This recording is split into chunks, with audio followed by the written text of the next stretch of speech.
อาคามาส่งพระในเป็นที่สำนักงานเขตดุสิตค่ะเนาะพี่น้องอาคาเจออยู่กรุงเทพเลยหิมพร้อมเจอเหตุวัดไว้ตั้งคานั่นค่ะเนาะนั่นค่ะเนาะผังสำนักงานเขตดุสิตค่ะเนาะ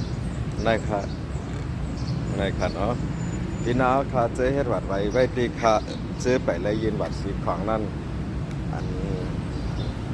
ตั้งเขาคาในเหลือในเป็นกำเนิดสุดวันที่26นะครับเนาะเดียนเป็นบริษัท202นั่นค่ะนะ2022นั่นค่ะนะกับนั้นแหละพี่น้องค่ะ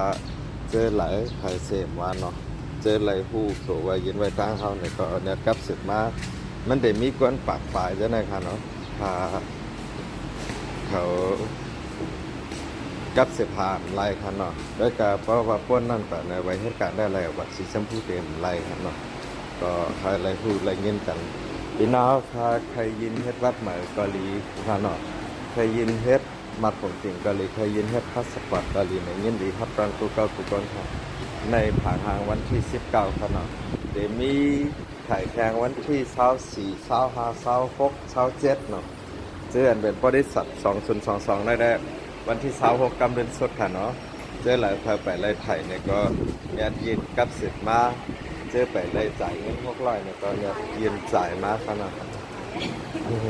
เอาค่ะกับนั่นแหละยันมุนจมกูก็กูก้นคันได้เป็นลูกค้าค่ะเขาอันไปมาหมดค่ะเนาะเมื่อได้ก็ตีในได้กล่อมก้อนนำมีปัก19ก็ค่ะเนาะกับนั่นแหละ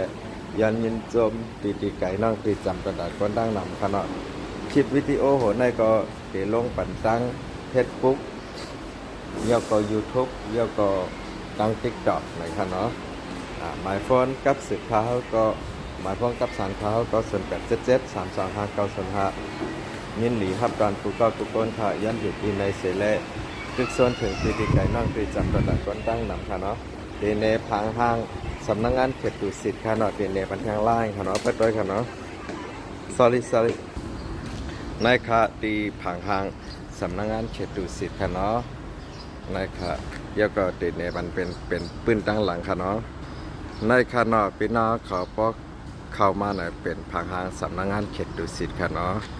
อันเจอติอะไรมาวันที่24เดี๋ยวก็ซื้ออันเดอะไรมาเดี๋ยวก็ตีเขตในเขาคาเดมีไทยวันที่26เป็นวันกำเนิดสุดเนาะในปีนี้ลูกค้าคาเหียงสีปากแน่วนวัดแลบเดลัยไถในเหลือในมุมดสั่งว่าไรไถในก็มันกึดหนำเอาค่ะเหลือนาในกึดกลมถึงปากเอาค่ะเนาะก็นั่นแหละให้ซื้อไปไล่ยืนไปไล่ไถในก็แนทกับสิบกันเข้ามาค่ะเนาะเขาเสือเส้นลายใจเลี้ยงเคยอยู่ไว้กรุงเทพโจข้าวเนาะฮับปั่นปื้นหูลองวัดไว้ไล่เย้าก็ฮับเพชรมัดผงตินไล่ฮับเพชรพาสปอร์ตไล่เนี่ยยันยินโจมปีติไก่น้องปีจันประดับก็ดังนำค่ะคลิปวิดีโอหัวในก็เหมือนกันค่ะเนาะเดี๋ยวลงปั่นกูซ่องตั้งค่ะเกี่ยวกับอินเทอร์เน็ตเดี๋ยวลาหรือว่าไม่ซุ้มค่ะเหมือนในป้าลูกค้ามาไทยวัดชีชัมพูค่ะลูกสาวแล้วก็พาดีไทยปินสาวค่ะเนาะบุกมาเดี๋ยวมีเขาดีสถานทูตค่ะสีแดงเป็นสีแรงในค่ะเนาะมีเล่มหลายๆก็เปลี่ยนลายในค่ะเนาะมีเล่มหลายๆแห่